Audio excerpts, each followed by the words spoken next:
Hello, everyone. I'd like to welcome you to this Columbia Ethics Grand Rounds. I am Dr. Alexis Walker. I'm an assistant professor of medical humanities and ethics here at Columbia University. I'm delighted to welcome you to our session today on equity in the face of climate change, confronting global health challenges. So for those of you who are joining us for the first time, the Ethics Grand Round series is a quarterly series that's organized by Columbia's Division of Ethics, which was founded in 2018 within the Department of Medical Humanities and Ethics at Columbia, chaired by Dr. Rita Sharon. The goal of the Division of Ethics is to integrate humanistic perspectives and ethical reasoning in service of alleviating human suffering and promoting justice and equity in scientific practice, biomedical research, and healthcare more broadly. We're focusing on cultivating a multidisciplinary community that conducts high-impact bioethics research at the intersection of biotechnology, health equity, and social justice. So we've developed our Ethics Grand Round series with the help of a planning committee that includes faculty members from both the uptown and downtown campuses at Columbia and New York Presbyterian. And this year's Ethics Grand Round series examines ethical issues raised by the escalating state of climate change. And in today's session, we're going to explore the health disparities that arise from climate change and discuss some practical solutions. During the session, you can follow in the chat for logistics and other housekeeping information. And now I am really so pleased to introduce our moderator, Dr. Laura Bothwell. Dr. Bothwell is an ethicist and historian of public health at Yale. She teaches public health ethics and also on the history of public health. She provides pre-departure ethics training for global health practitioners going into the field. And she works across the departments of epidemiology, the section of history of medicine at Yale Medical School, and Yale's Institute for Global Health. So thank you so much, Dr. Bothwell. Thank you, Dr. Walker. And it is such a privilege to be here with our esteemed panelists today. As an alum of Columbia, it's wonderful to be back virtually in this wonderful space. I'd like to begin by introducing some of the key ethical principles relevant to climate change and social justice and equity, highlight a couple of the major global health disparities that we are facing and are increasingly going to be facing in the coming decades, and then we'll turn it over to our panelists. To begin, environmental ethicists generally highlight a range of ethics concepts, but particularly with regard to climate change, the importance of scientific integrity, the principles of honesty and truth-telling in the face of competing interests, and a lot of challenges that make it difficult to talk about the dire state of climate change. The principle of justice is central to this discussion. And finally, the principle of welfare, that every person's happiness counts, regardless of where individuals are born around the planet. In public health ethics, we talk a lot about the precautionary principle. And this is the concept that in the face of uncertain but suggestive evidence, there is ethical justification for policy and regulatory actions to prevent harm from environmental hazards, especially for vulnerable populations. So the data that we have now on climate change is overwhelming, but the precautionary principle applies to new and emerging data where we may not necessarily have the full story laid out in the evidence-based medicine or in the scientific predictions, but nevertheless, applying a precautionary approach is useful to preventing likely severe future harm, even if the details of that harm are not specified. The reason for this is that the alternative of waiting until complete evidence emerges to take action in these circumstances is a higher risk and a greater threat to the health of the public than to have a precautionary measure. Another core concept that is relevant in public health ethics to this conversation today is the harm principle. This was first put forth in On Liberty by John Stuart Mill a very long time ago, but it keeps reappearing throughout history in public health ethics to describe the concept that individuals should be free to behave and act as they choose until the point at which that behavior causes harm to others in the community, in this case, the global community. And at that point, the state has the responsibility to intervene to prevent individuals from causing harm to others. The harm principle is not sufficient in and of itself in addressing climate ethics. It needs to be complemented by human rights, principles of justice and welfare, and scientific integrity as discussed. But this is a key ethical concept that can be used to justify policy action today to curtail the behaviors of irresponsible actors at a global level in perpetuating this life-threatening crisis.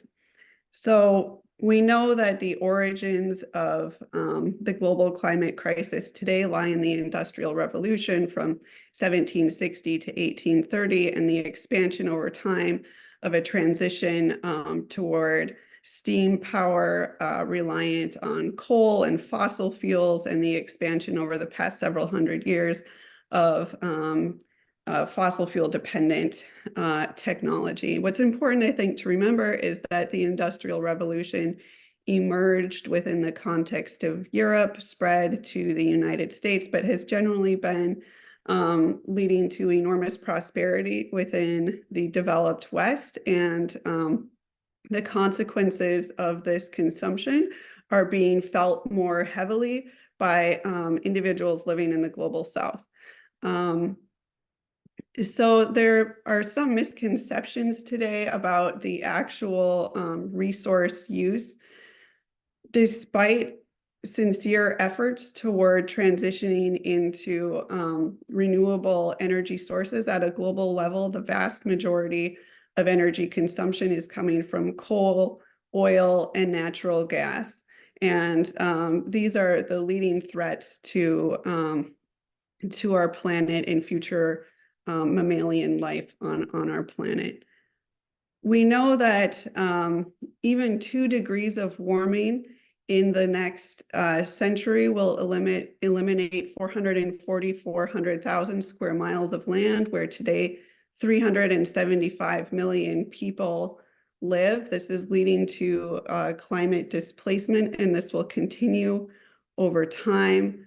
The impacts of climate change on the planet are severe. We're projected on our current path of 3.7 degrees of warming by 2100 to a level of destruction from floods, droughts, severe storms, and wildfires, costing approximately $551 trillion in damages, which is about twice the wealth in the world today. So our current trajectory is leading to a level of disaster that there's absolutely no human capacity to respond to. We're also projected for every degree of global warming to have crop yields decline by 10 to 17%.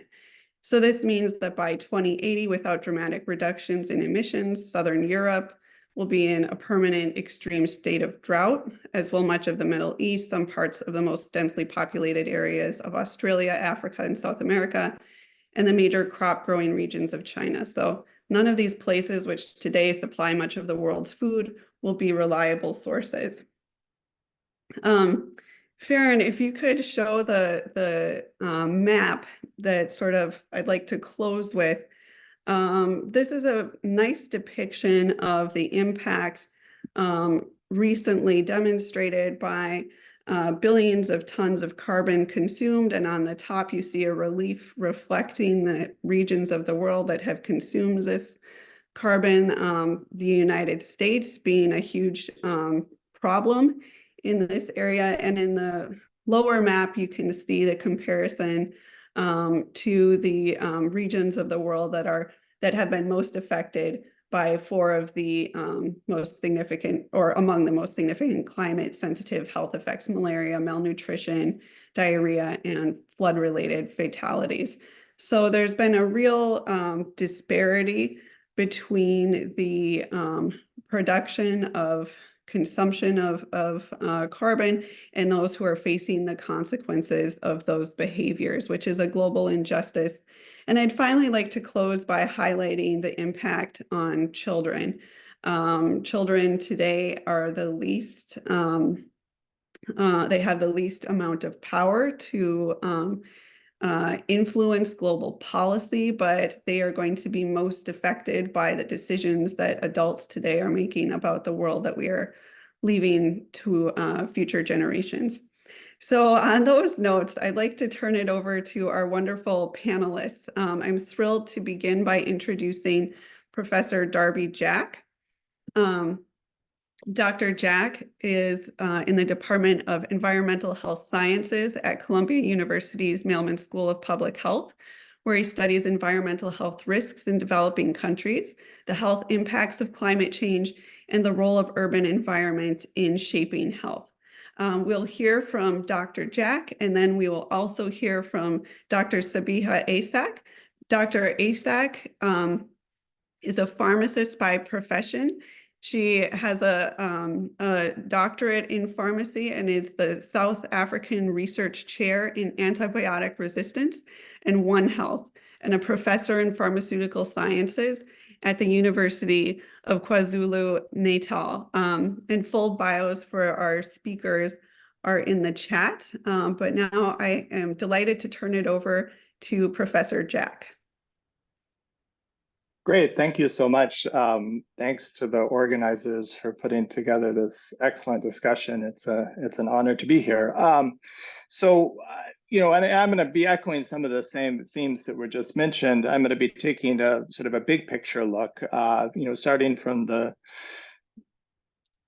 point of view of inequities. I'm going to be addressing 5 key dimensions of inequity that stand out in this context of climate change: inequities in impact, in vulnerability, in contributions to the problem, picking up on the map that we just saw, inequities in intergenerational impacts, and then in research efforts. So that's sort of a roadmap of what we're going to be talking about.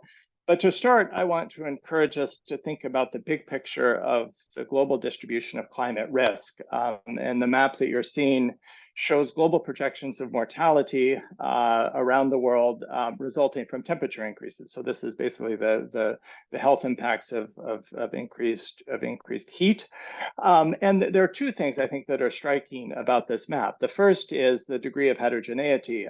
This modeling predicts that some parts of the world, the north, will actually experience significant avoided mortality, and this is mostly attributable to warmer winters, while other parts of the world, notably in the tropics, will experience major increases in mortality. The second striking thing about this map is about this analysis is that, with a few exceptions, the places that are going to experience the biggest increases in mortality are low and middle income countries that are already suffering.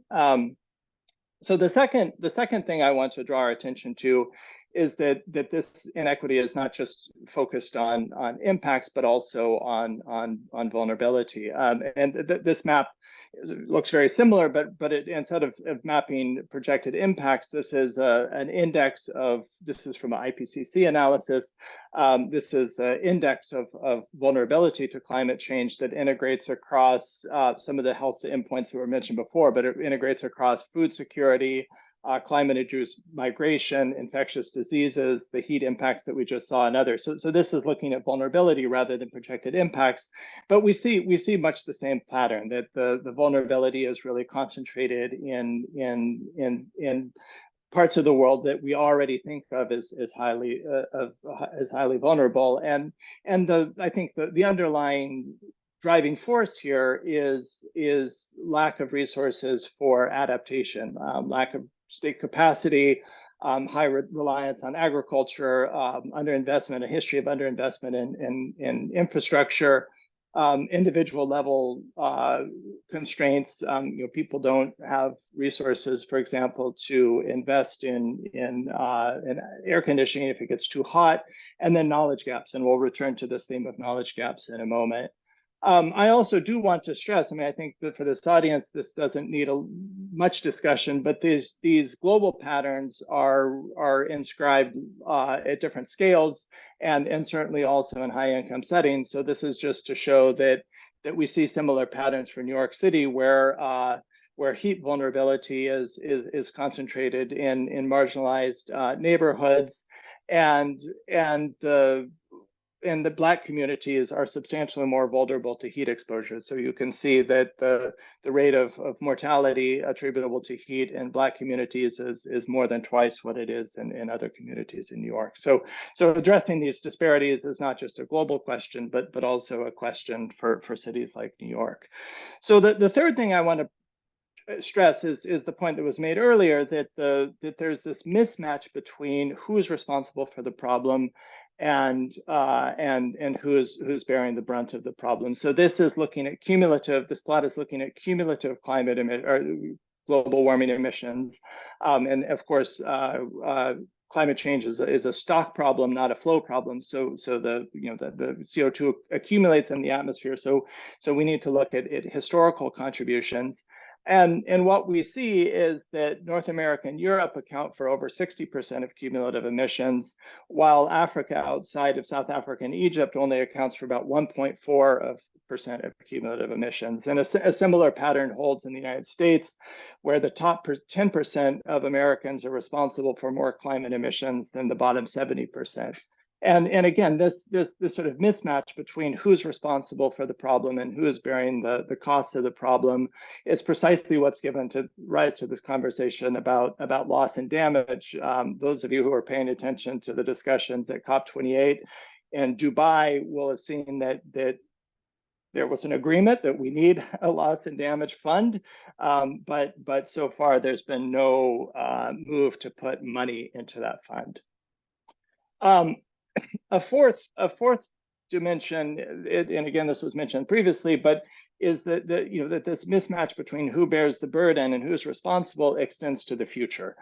So people born today, and I think it's illustrated in this diagram very nicely, that people born today are going to be living in a very different climate than those of us who were born in the mid-1970s, like myself, or people who were born earlier, who, again, were exposed to a very different temperature and precipitation regime, which will lead to different health outcomes. And if we, as we expand the circle of ethical inclusion to include the future generations, it obliges us to ask what changes we need to make today. And given that we don't know future technologies and future preferences, this is actually a pretty subtle question. A fifth and final dimension of inequity that I want to mention is inequity in research. Most of us are set in universities, and so this one perhaps matters a lot to us. It's certainly been a major driver in my own career. So these are two different maps. The first one on the left shows the data that was an input into that global mortality map that I showed in my first slide. And so what this is showing is that the data that is necessary to estimate the sensitivities of mortality to temperature only exist in rich countries, and then a scattering of LMICs. And the practical implication of that is that Brazil and China and India are serving as proxies for Africa when we think about the sensitivities of mortality to heat. And I don't think this calls into question the basic finding that Africa is more vulnerable, but it does really underscore that there's a major knowledge gap around what the sensitivities actually are for much of the developing world.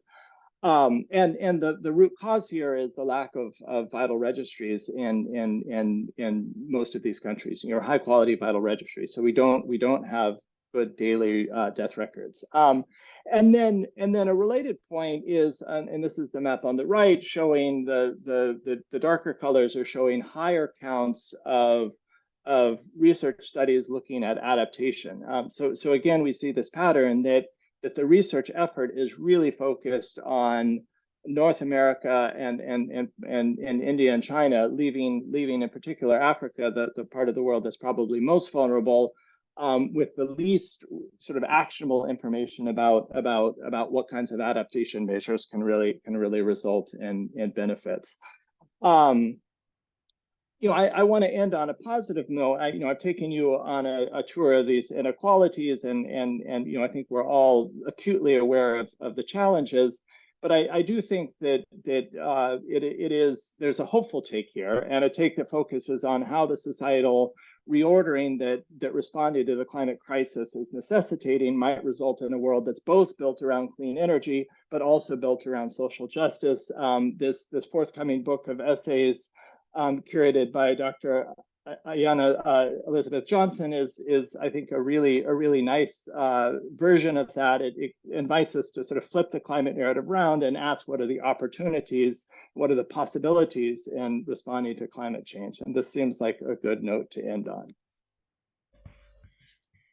Thank you so much, Dr. Jack. That was fascinating and very current. So I appreciate so much all of the most recent information. I'd like to turn it over now to Dr. Essack, who will be sharing a bit on antimicrobial resistance and a more specific disease impact of climate change.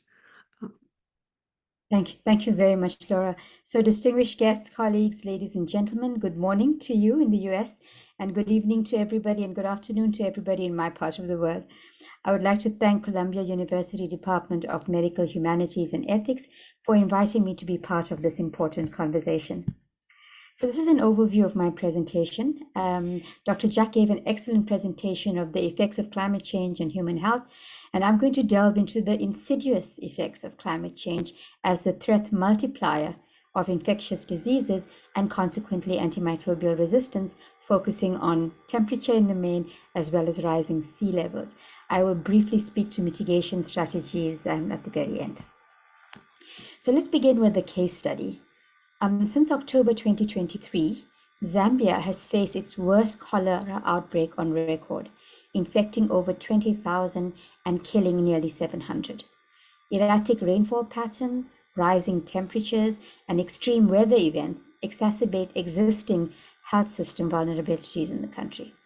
Contaminated water, poor sanitation, and inadequate health care create very fertile ground for the waterborne bacterial disease. So this is an infographic from the Climate Change 2023 synthesis report by the IPCC, or the Intergovernmental Panel on Climate Change, and highlights the adverse effects of climate change on water availability and food production, health and well-being, cities, settlements and infrastructure, and biodiversity and ecosystems. In the context of cholera, I point your attention to cities, settlements and infrastructure, and health and well-being. So if we look at the cities, we have, as a result of climate change, inland flooding and associated damages, flood or storm-induced damages in coastal areas, damages to infrastructure, and then damages to key economic sectors, all of which have an impact and have caused diseases such as cholera. When it looks at health and well-being, the infectious diseases, which is the focus of this presentation, then we have heat, malnutrition, and harm from wildfire. We have mental health issues as well as displacement, as so eloquently stated by both Dr. Jack and Dr. Bothwell. So again, the disproportionate aspects, right? So climate change disproportionately affects LMICs, especially in sub-Saharan Africa and Asia. The first infographic is from the IPCC report and shows human vulnerability to climate change. And this vulnerability is assessed using 9 socioeconomic indicators from global health indicator systems that include poverty, access to healthcare, the dependency ratio, access to basic infrastructure, gender inequality, food insecurity, adult literacy, governance, and health status. And all of this gives you a vulnerability index or calculation. If you look at the second infographic, the African countries, and I'm focusing on that because I'm from South Africa, have the least carbon dioxide emissions from fossil fuels and industry, and yet the greatest vulnerability. So climate change compromises the ecological and environmental integrity of living systems and enables pathogens to increasingly cause disease. The impact on aquaculture, food-producing animals and crops threatens global food security and global food supply. Human activities associated with population growth and transport, together with climate change, increases the spread of waterborne and vector-borne diseases of humans, animals, and plants.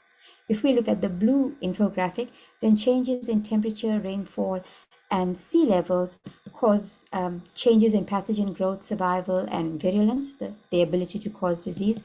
Water scarcity during droughts can adversely affect hygiene and sanitation.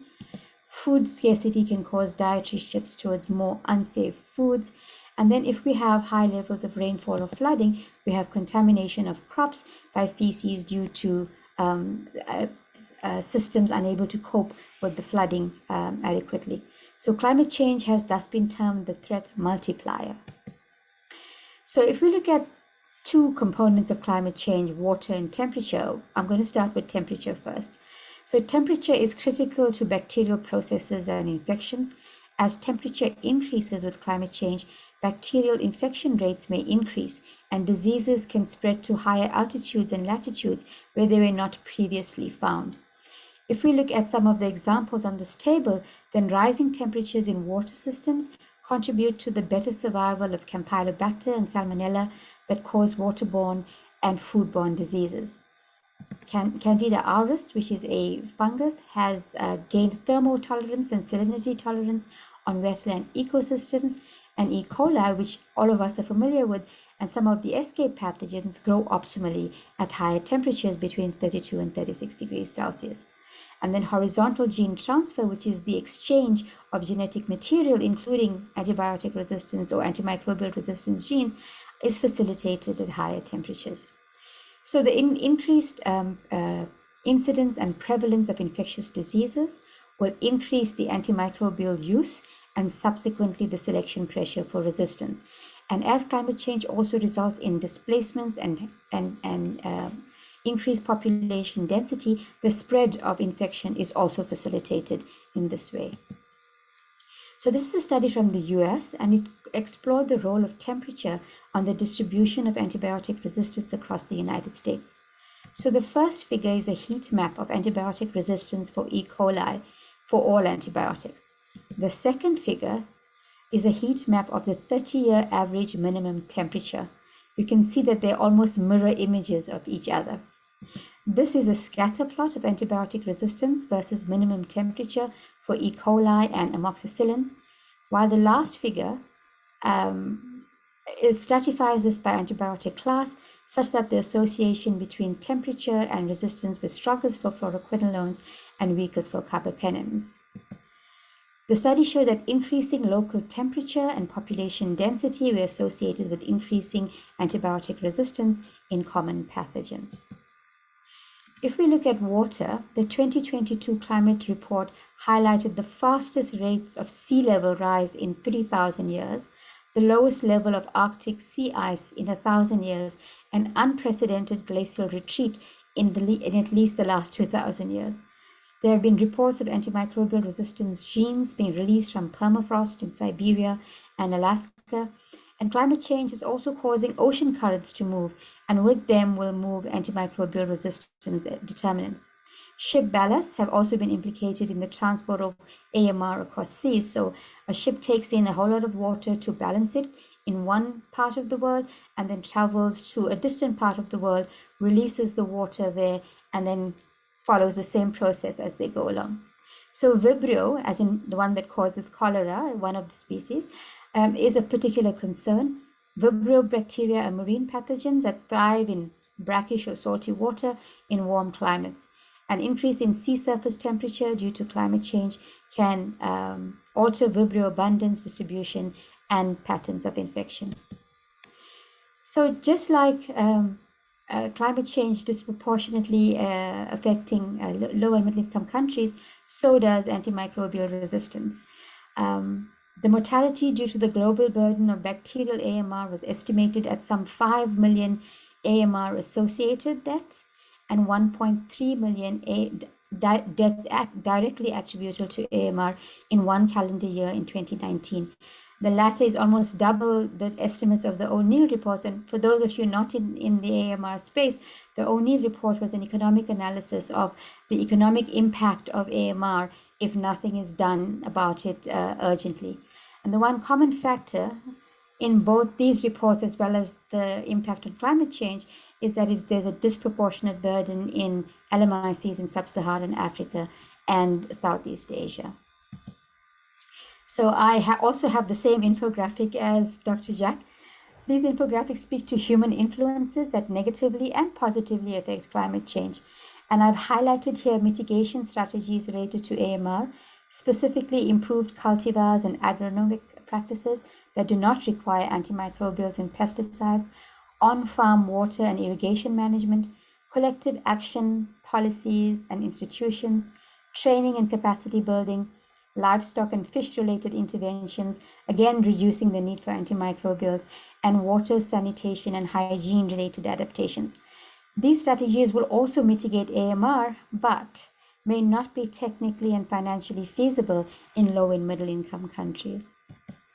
So in conclusion, the mitigation of both climate change and AMR requires unequivocal political leadership and commitment, strong global and local policy frameworks and governance, evidence-based One Health solutions, implementation research to adapt successful interventions to country context, and coordinated, multi-pronged, multi-stakeholder, multidisciplinary partnerships that suspend sectoral interests for the public good. So there has to be some kind of compromise for the greater good. And climate change and antimicrobial resistance should leverage the political and public health visibility and gains made by each other and join forces for mutual benefit. And just to mention that this year in September, the United Nations General Assembly will be focusing on antimicrobial resistance and all of its causes and consequences.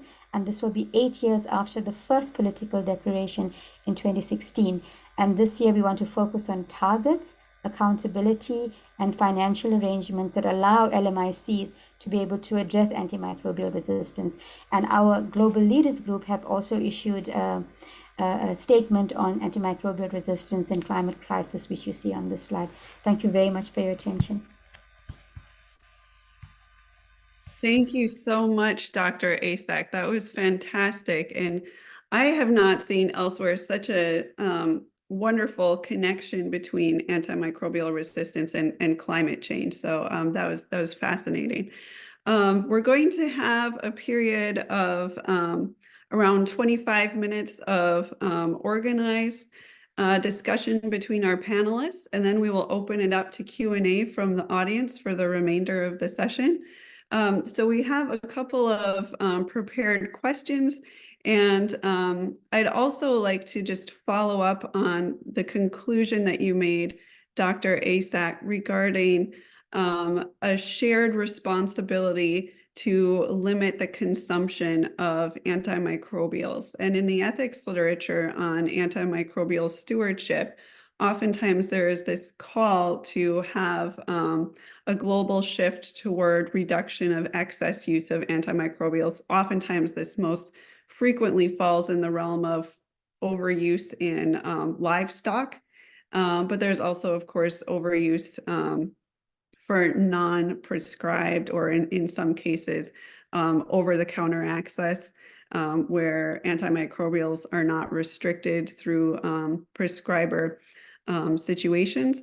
So I'm wondering if you can speak to how you see we can move forward public policy transitions to address these realities and to change the conversations that are happening and to have those conversations influence policy.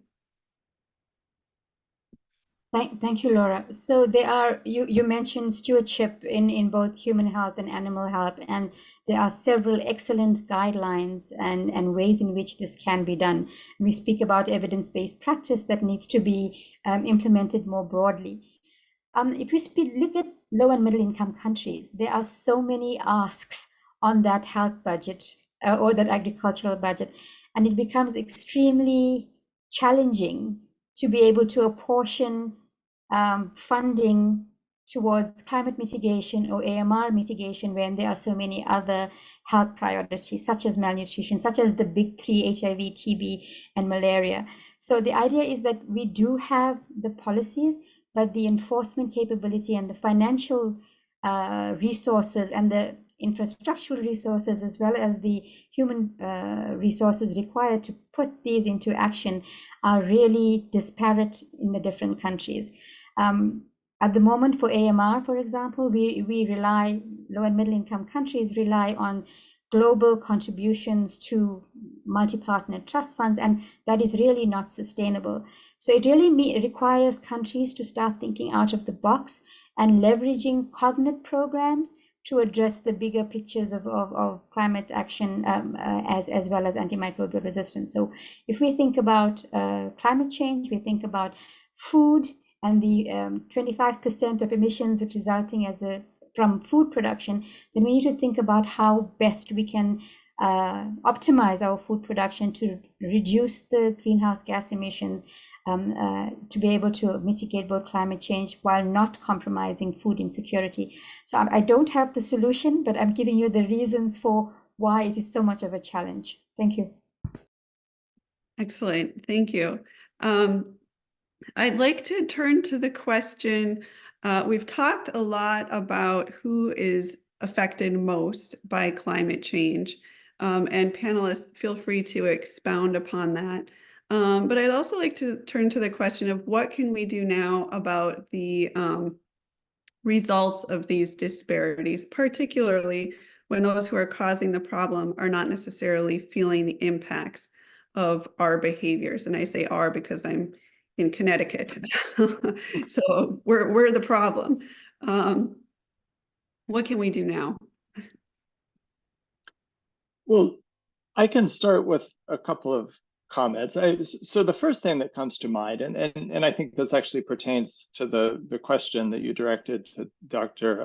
Essack just a moment ago about policy, is that that leaving it up to individual virtue is probably not a winning strategy, right? And whether that's at the level of individual people or even at the level of individual states. I think that a friend and colleague at the Columbia Business School, Gernot Wagner, has a book called "But Will the Planet Notice?" Basically making the argument that strategies that rely on individual virtue are not going to make a dent, and what we really need are clear regulatory policies at the national level and clear frameworks at the international level to coordinate those individual country level regulatory approaches. And I really believe that. Like I get fights with my wife all the time about like, well, should we be doing this or should we be doing that to protect the planet? And of course, I think we should as individuals, and for deontological reasons that it makes sense. But I think to really make a dent, I think we need policy, and so I think that's just sort of a point of departure. In terms of like thinking about who suffers the most, a couple of things that are right now informing my own research. One is, where are there biological windows of susceptibility? And that can be an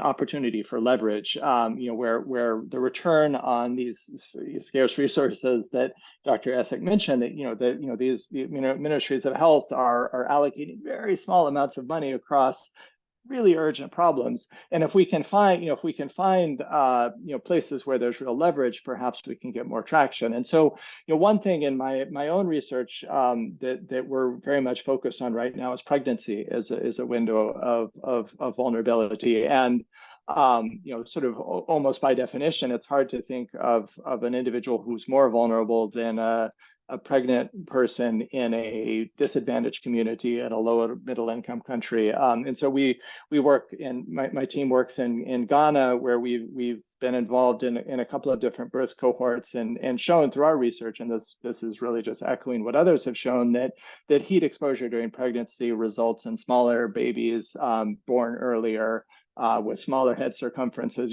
sort of a list of negative anthropometric outcomes. So our focus now is how can we build resilience in those communities? And maybe I'll turn it to Dr. Essack. Thank you very much. I just wanted to pick up on the policy. We do have global policy, and if we think about the Paris Agreement, it is a globally binding treaty. Every country has signed up to it and are accountable to address it. However, the temperatures are still rising and sea levels are still rising, and the idea, the problem with these kinds of treaties is that there is no enforcement capability. So what if a country doesn't keep to its nationally determined contribution? What happens? And every year we have the COP conference and people talk about what should be done and what can be done, but ultimately it's what the country can do. And again, I'm speaking from the LMIC perspective. There's just so much that can be done with the technical and financial resources that the countries have. So when we come to the AMR space, we've always been sort of encouraged to, look at the climate treaty. Why don't you do something in terms of the climate treaty? But the accountability and the resourcing and the ability to meet targets is going to be as challenging, in fact, maybe more challenging with antimicrobial resistance and infectious diseases than it is going to be with the climate treaty. So we do have global regulations, but enforcement capability is the real challenge. Thank you. Excellent. Thank you both. This brings to mind the original Earth Summit, which was held in 1993, and a very optimistic global collection of world leaders who were certain that in the coming decades, temperatures would be maintained stable and we would address all of these issues by simply talking about them and agreeing that they matter. And certainly the Paris Accords recognize the sort of optimism that was harmful in that case. But absolutely, there's the absence of measures of enforcement. This also brings to mind scenarios that have been sort of outside the box. I'm thinking of the banning of CFCs, which the average consumer does not notice, that our air conditioners and our refrigerators are not using CFCs, yet the banning of CFCs really made a huge difference in reducing the hole over the ozone. So I'm wondering if you're seeing any unique opportunities for shifting the products that are used, that are allowed, and at sort of the production level where we can have interventions that may be able to simply prevent the consumption of these harmful substances that consumers inevitably will use. And this is kind of going off text, so if you have nothing to say about that, that's fine. But the conversation sort of veered in that direction, so I wanted to give you an opportunity if anyone has thoughts on that. So maybe let me start. I might not be answering your question directly, but when it comes to things like climate impact and antimicrobial resistance, it's not really tangible. Like the CFC that you mentioned, it's not really tangible to the person on the street. So I think whatever messages we wish to convey to motivate behavior change has to take note of the health literacy levels. So the messaging for a policymaker will be different to the messaging for healthcare providers, will be different to the messaging for the person on the street. And unless we get that messaging right, so say the same thing tailored toward the health literacy level and the understanding of the different stakeholders that we want to motivate to change behavior or do something, I think we don't pay enough attention to health literacy levels. And in low and middle income countries, the health minister is not necessarily a healthcare professional. And so the way in which things are communicated becomes really, really important. So I think health literacy requires much more attention if we're really going to make an impact on behavior change to mitigate both climate impact and antimicrobial resistance. Thanks. Thank you. Dr. Jack, anything to add? Sure. Yeah. I mean, I love the ozone example. I mean, it's like the one time we've, as a global society, figured out how to protect a public good. And it's a great sort of existence proof that it can be done. I mean, I think that, I think that there are, of course, many differences between, climate mitigation and, global warming mitigation and the CFC issue. I think, I mean, for starters, we had, the DuPont, the company that was best positioned to oppose the Montreal Protocol, had patents on the best available substitute. So there was sort of like an alignment of corporate interests that we don't see in this. But at the same time, I do think that there are, specifically in the space of greenhouse gas mitigation, I think there are some promising developments, and I think we are buying our way down the cost curve for wind and solar in a pretty remarkable way.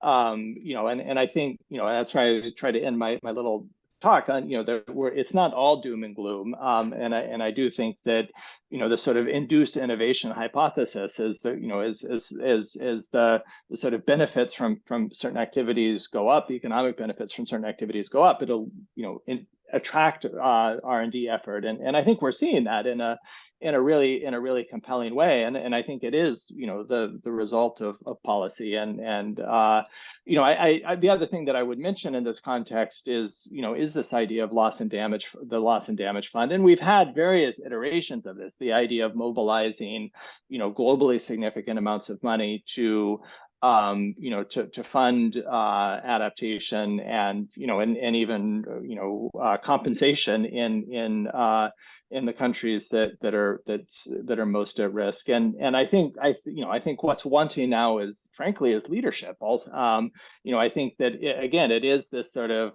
kind of public goods free rider problem, and I think that my hope would be that that the countries that are most responsible for the problem, and I think all of us have showed some version of a slide that that sort of makes this point, that the countries that are most responsible for the problem are the ones that really have to play a leadership role in putting resources into addressing the problem. Excellent. Thank you. Thank you for bringing up the tragedy of the commons, and also, a number of these points that you're raising, I think, are a great segue into our next question, which is, what health disparities should healthcare providers brace for? And obviously, this is very context specific, depending on where the healthcare providers are. And what steps can be taken now to help mitigate these harms?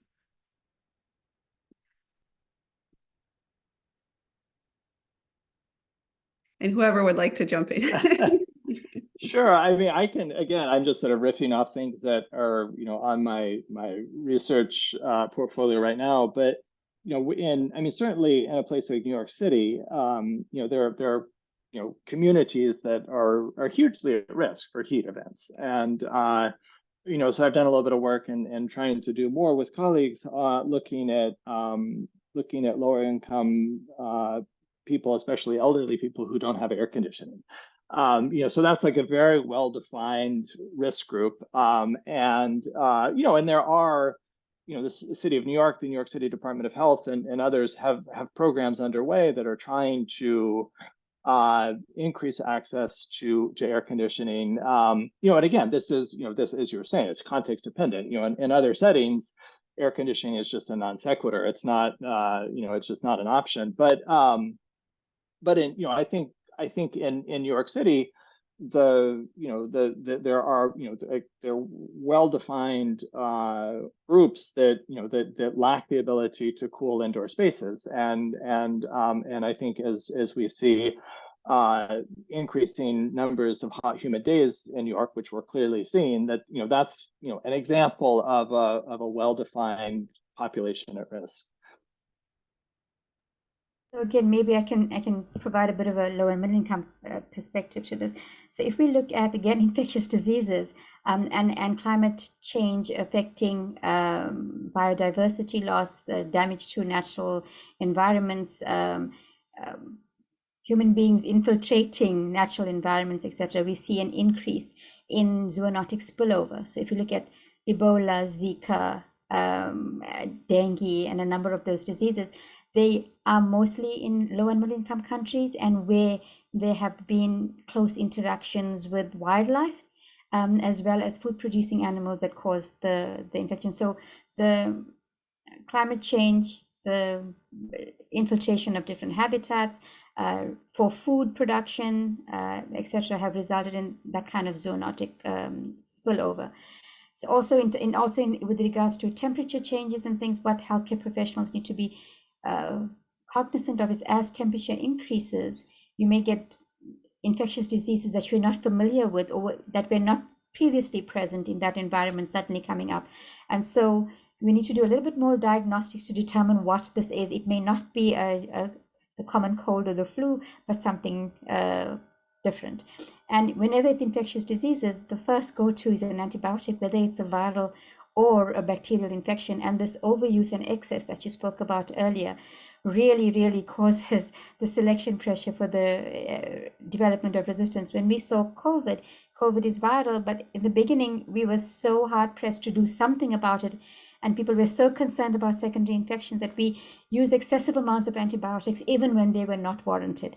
And there are a number of papers coming out now that said that overuse of certain high or broad spectrum antibiotics have resulted in increases in antimicrobial resistance. And there was a study on a number of WHO collaborating centers that compared notes amongst themselves and found that this was the case, whereas all of the resources were sort of directed towards COVID, and stewardship was the loser in all of that, because suddenly there were no people, no funding, and no lab capacity to do the stewardship as well. So I think just healthcare professionals look for things that are unusual coming up in your areas, and be cautious about how you diagnose and treat them. Thanks. Fascinating, thank you. And really interesting points regarding COVID as well. Certainly, this is very unlikely to be the only pandemic we will see this century.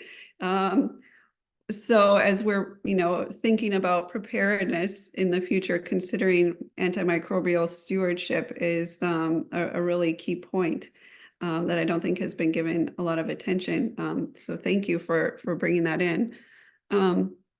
Another question is how we translate all of these concerns into concrete policies. And this is sort of the golden question that if we could really, have a concrete answer to, we would be in great shape. But we have so much research, we have so much data. How can we make that bridge of translating into policy? And a sub-question of that is also thinking about climate-induced displacement and migration, which also has a significant policy component.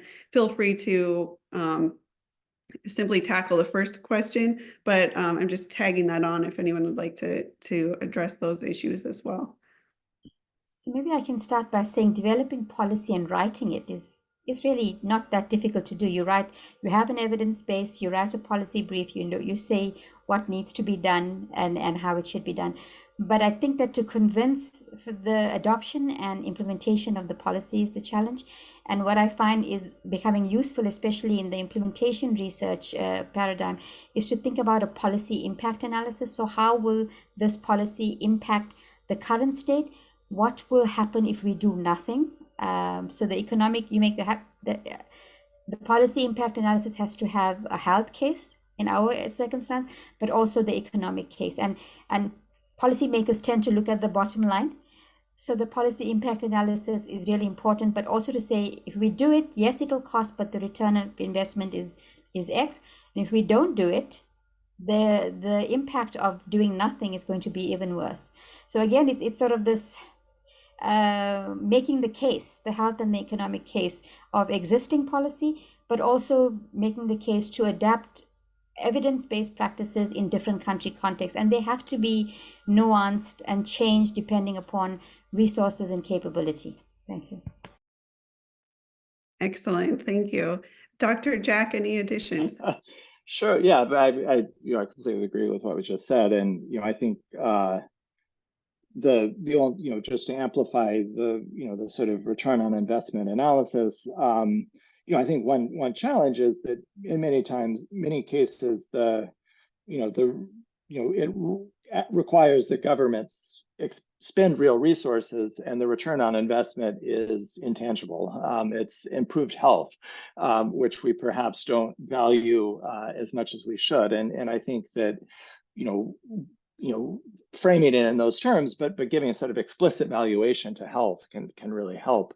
I would also, when you were asking the question, Dr. Bothwell, you said, we have so much data, we have so much evidence, but I would push back on that a little bit, and I think we do in some settings, but not in other settings. Again, to take this example of heat exposure during pregnancy in Ghana, which is a major research focus for me right now. We're starting to build some evidence on the sensitivities. And we have good evidence from other places, but the sort of external validity of a study in Kenya is, we don't really know that yet, just because the data is pretty sparse still. But then I think what we really don't know anything about is what's the action space? Like what can people do in community settings to protect themselves? And we just don't, there's a couple papers out there, but that's sort of the research frontier. So I think, I do think like figuring out where the research frontier is in these critical areas of vulnerability and trying to, bring together the coalitions to address it. And we're very fortunate now to have some funding that's really obliging us to do, so epidemiological research around heat effects of heat exposure during pregnancy in Ghana, but do it in sort of a co-design framework with the Ministry of Health and the Ghana Health Service. I don't know, we would have been clever enough to come up with that. It's a funder Wellcome Trust that's pushing us to do that. But I think that sort of bringing the policy community along on the research journey, and making sure that the research is salient and is perceived as legitimate, and those are really bringing the policymakers along from the get-go. I think can really help with that. Brilliant, thank you. And this is certainly a shift in thinking in research training processes as well. I think that exactly as you're saying, Dr. Jack, the collaboration with policy in the research realm is a relatively underdeveloped area. So thank you for your work in that area. The next question is particularly for Dr. Essack. Do the socioeconomic vulnerability indicators to climate change also affect vulnerability to antimicrobial resistance? Yes, a short answer. So the risk factors that increase vulnerability to climate impacts also increase vulnerability to AMR. And I'll take 2 examples. Of the 9 indicators, let's look at poverty and access to basic infrastructure. So poverty is associated with an immunocompromised status, which in turn is associated with higher risks of infection. And as I mentioned before, the greater the number of infections, the greater the consumption of antimicrobials, which is then the driver of resistance. And in low-income settings, the inability to purchase a full course or the purchase of cheaper substandard and falsified medicines as a result of poverty may also exacerbate the situation. And so that's sort of what we call in the AMR conversation as the AMR specific aspect. So antibiotic use, overuse, misuse in this case, which results in resistance. The second example is the inadequate access to basic infrastructure. And here I'm speaking about water, sanitation and hygiene in particular. So poor wash infrastructure facilitates the spread of infection such that the larger numbers of people become infected. And if the drug is it's caused by a drug-resistant microorganism, people remain sicker longer and increase the rate of spread, but also affect their financial status because of time lost from work, as well as more broadly on the GDP of the country. So yes, there is a relationship between the effects of socio-economic factors on both climate as well as antimicrobial resistance. Excellent, thank you. And there's one more follow-up question related to that I would like to ask, which is, what are the global and local solutions to the twin challenges of climate change and antimicrobial resistance? So we spoke a little bit about this earlier in terms of the Paris Accord. And I mentioned that although it is a legally binding treaty, and where the countries can indicate what actions they are able to take. The enforcement capability and the living up to the stated commitments is sometimes not as we would like it to be. We as I mentioned before, we looked at that in terms of having a similar kind of treaty for AMR, and that has not had any traction, unfortunately. In fact, we wanted to have AMR included in the upcoming or imminent treaty or agreement on pandemic preparedness, prevention, preparedness, and response, but AMR has been incrementally de-emphasized, unfortunately. And I think that the world doesn't need another treaty to have to answer to, but really have an understanding of why we need to do it and what happens if we don't do anything about it, to really make to really address it in that way. So it's again saying to make a health case and a business case, and really try to think about all of the existing programs that we have in country that can equally address climate change or AMR. So when I think about antimicrobial resistance, I think about biosecurity, port health, universal health coverage, water sanitation and hygiene infrastructure, etc. So it's sort of leveraging what's already there, but also using it to answer or to mitigate both climate change and AMR. Thanks. Fantastic, thank you. And why is it that AMR has been moved down on the priority list in these agreements and discussions?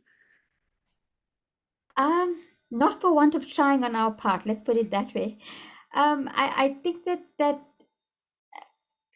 it's sort of, so we had AMR was up front and center when the first iteration of these documents, and as the negotiations happen with the countries and the member states, it sort of gets whittled down. I'm not really understanding why that happens, but if you look at antimicrobial resistance, it's quite intangible.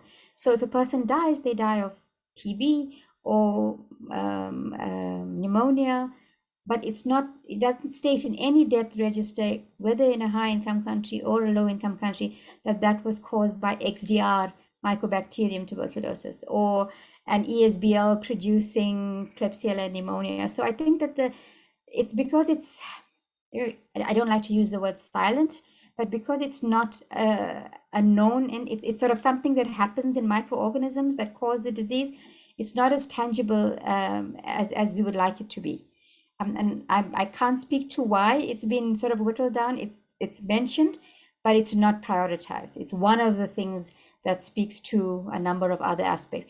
It does feature in the international health regulations, and it has been, and the amendments to it also brings it up there, but it's just one of so many other aspects that it sort of loses its prominence. So we need to sort of just keep the conversation going, keep it up on the public health agenda, look at the links between climate action and AMR, and then leverage both of them to address and mitigate or have greater visibility to both global health challenges.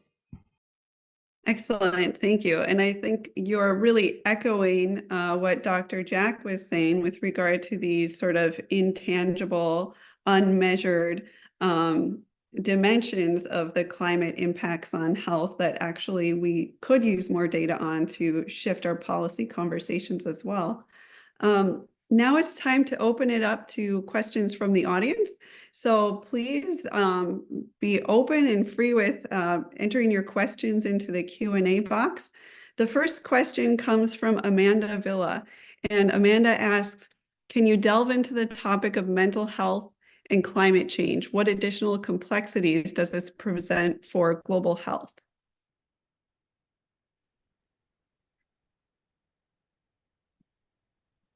I'm I mean, it's afraid not, I can't answer that, please. Go ahead. Yeah, it's really not my area of expertise either. I mean, I think the first thing I'll speculate, I suppose, I mean, the first thing that comes to mind is that there's sort of two separate pathways. You know, one is like a biological pathway and the other is a psychological pathway, which is not to say that psychology and biology are not intertwined, but the sort of, we've seen, or others have shown, and we've seen this a bit in our data from Ghana also, that for example, heat can affect cognition. So there are clear links in that domain. And there's some very high quality work on that, looking at large, sort of administrative data sets on test scores and so forth, really bearing, sort of showing that quite convincingly. But then there's the anxiety and stress and despair that I feel sometimes. I'm sure many of us feel, and that's a separate pathway, and not one I can say much about. But I think thinking about it in both of those frameworks is probably important. Thank you. And I'd like to add to this as well. This is something that I've been teaching for a while. The data on climate change and mental health. It's very interesting that we've now seen research coming out from the State Department here in the United States and a number of global security studies, investigators finding a link between global conflict and climate change, particularly in heat stress, drought stressed areas. Syria, there was a lot of research on the impact of climate change on elevated tensions in recent conflicts there. Of course, the displacement of disasters, climate disasters, has PTSD implications for individuals losing their homes and being forced to migrate on a whim's notice. There's also some interesting research on simulation studies of police violence. So police officers in higher temperatures are more likely to discharge a weapon in the same simulation exercise that other police officers in lower temperatures would behave. So those officers in lower temperatures actually were less likely to discharge a weapon in the simulation.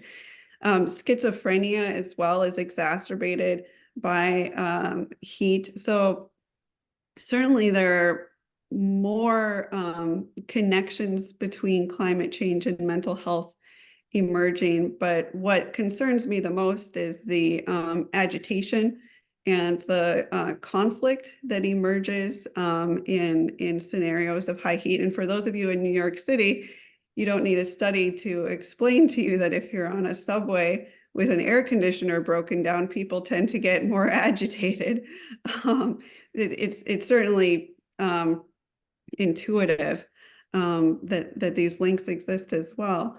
Again, I'd love to hear more questions from the audience. One question I'd like to raise is the role of ethics in all of this, and whether the panelists see or have experienced any utility in deploying ethical terms and concepts in the policy realm, or whether you've seen this make a difference. Yeah. And I might also, go ahead. Yeah. No, please go ahead. I think I can lead the question as well, and thinking about Greta Thunberg, the youth activism, and the I hope I'm pronouncing her name properly, but the impact that the intergenerational disparities attention drew, and I think the positive impact that the youth movement has had for policy indicates to me that there's some traction there, but I'm very interested in the panelists' thoughts.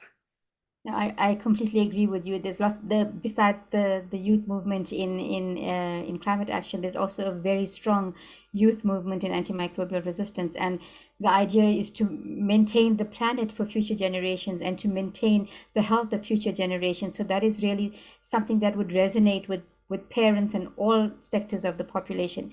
And I think that the ethical responsibility of ensuring both these aspects is increasingly being understood, that you have to do something about it. It is your responsibility as a politician or a policymaker, it's your responsibility as a healthcare professional, and it's your responsibility as the person on the street or the general public, because your actions your behaviors, etc., can help or hinder the impacts of climate, as well as antimicrobial resistance or infectious diseases in the main.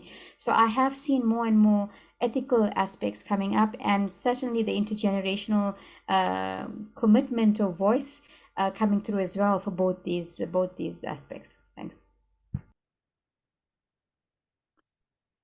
Yeah, I mean, again, this is outside of my expertise, but I do think that there's like a strictly utilitarian framing, and I don't know whether that counts as ethics or not, but that there's a strictly utilitarian framing that I think is sufficient here, right? And that we will be strictly better off if we take these actions. And so yeah, and I think one sort of way of articulating that I think is very powerful is the idea of the social cost of carbon, which interestingly it's an idea, so basically the idea here is what is the global damage of emitting 1 more ton of CO2. And we could talk for a long time about how you estimate that, but there's a reasonably well-developed way of thinking about estimating that. And up until a couple of years ago, the estimates that were being used by, for example, the U.S. federal government and benefit cost analysis, which was like congealed utilitarianism, didn't really account for health because they didn't have the data, right? They didn't have like globally consistent estimates of damages. And so they had these sort of like black box sort of damage functions that largely ignored health. And so, for example, that mortality analysis that I shared at the beginning of my slides was, it wasn't a commission study, but it was done specifically to include global mortality estimates in the new U.S. federal government social cost of carbon calculation. So they're there now. And actually one of the major sort of slices of the social cost of carbon pie. So I think that the sort of in this utilitarian framing, which is basically saying what level of investment in mitigation is going to pay for itself in terms of in future welfare. That there has been a lot of progress. And some people who are doing science very strategically to generate the inputs to come up with defensible estimates, for example, of again the mortality impacts of warming. Now, as I mentioned, I think there's still real gaps in that, and particularly that we have no data from Africa, and there is data from South Africa. There's good vital records data from South Africa that was not included in that analysis for reasons I don't fully understand. But to a first approximation, we lack data from Africa in these analyses. But I think there is again, I think there is sort of a utilitarian framing that's very powerful here, and that may be sufficient. But I think also the sort of youth leadership and the more sort of deontological ethics framing is really powerful. But I don't like at the end of the day, if again you're a minister of health trying to allocate scarce dollars, I don't know how much those are going to hold sway. Thank you so much, and certainly Aristotle would agree that utilitarianism is an ethical concept. And thank you for connecting it as well to sort of the deontological human rights component. There's a lot of research today being done in public health communications to think about how we can actually message to the public these issues in a way that will create change. So many people within global societies respond to population level data and information and are convinced by that. Others are much more likely to respond to, say, an individual case study or something that connects to the human emotions. So I'm wondering if you have any thoughts on sort of the role of communications, connecting with emotions, and how we can broaden out our arsenal of tools that we're using to try to bring these concerns into the policy realm in a meaningful way. I think we use all of the communication tools we have at our disposal. As you said, if for some sectors or some stakeholders, the population level data will be important to make policy kinds of decisions. I want to highlight again the aspect of health literacy.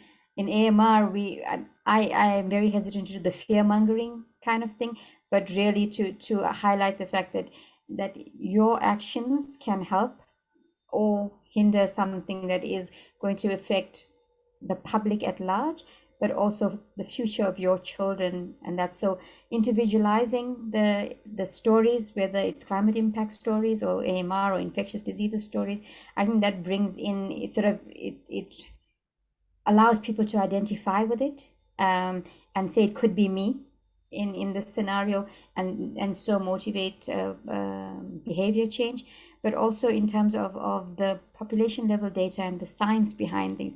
So again, it's sort of using communication tools, data, sort of leveraging emotional aspects as well as scientific and policy making aspects, and just using everything that we have at our disposal and making sure that we message the correct data in the correct language to the different stakeholders, and hope that there'll be collective action such that all of us can benefit.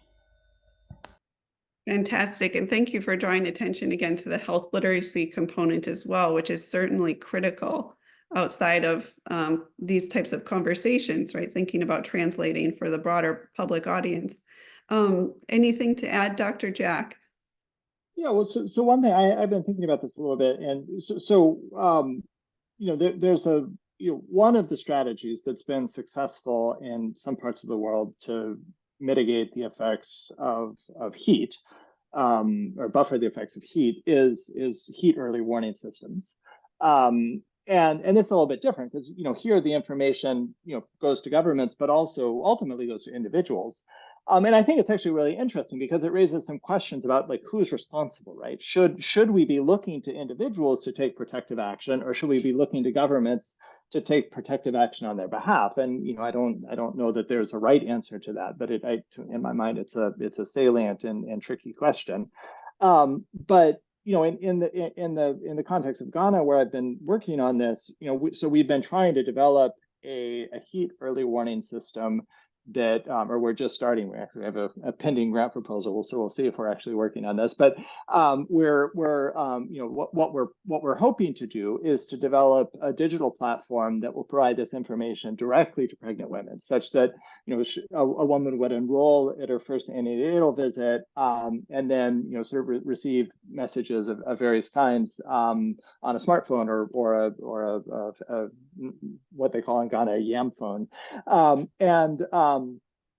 so I think there are tailored, there are contexts where the communication is the intervention and can be an important part of sort of adaptive capacity. But again, there is now a body of literature. There are now literature reviews and literature reviews of literature reviews about what works for heat early warning systems in Europe and the United States and a little bit in India and a couple other places. But the sort of, but I think and I think Dr. Essack has made this point, it really has to be tailored to the level of health literacy. It really has to be tailored to the sort of cultural context. What we're hoping, if we tailor it to the sort of technology context, that maybe we can get some traction. But there's a lot of work to be done to figure out how this plays itself out in a million local settings. It's not going to be a one-size-fits-all approach. Fantastic. Thank you. And I really hope that grant gets funded, because that's a really fantastic idea. We're sort of winding down. I see no further questions from the audience.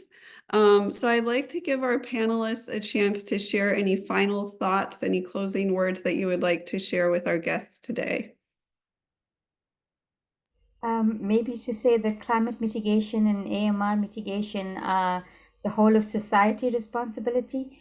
Every little bit that we do towards mitigation would help in our individual capacities, in our stakeholder capacities.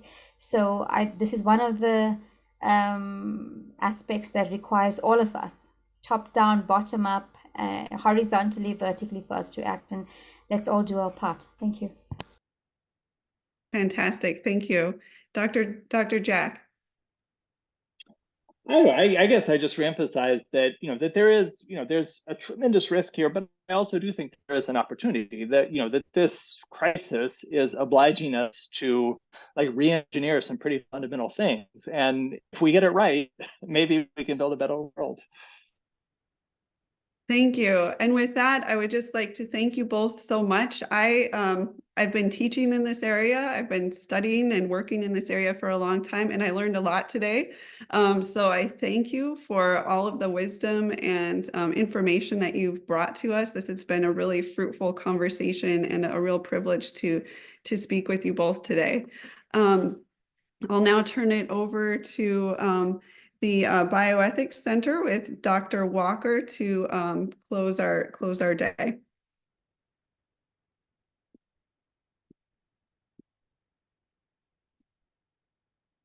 And I think we are a little bit ahead of schedule. So I think given the timing, why don't we just wind down, seeing no further discussion items. The points that we would like to close with include that we appreciate everyone participating today. The recording of this event will be posted on the Columbia Division of Ethics website. So the Columbia Division of Ethics would appreciate all of those who attended considering subscribing to the mailing list to stay up to date on details for future events. And you'll see a post-event survey pop up when this webinar ends. We would appreciate if you would complete this, and we will take your comments and suggestions. And past responses to this have informed the Center on how to improve the series and bring new topics as well and new speakers. So please fill that out. And thank you everyone for joining us today. And I hope everyone has a wonderful weekend.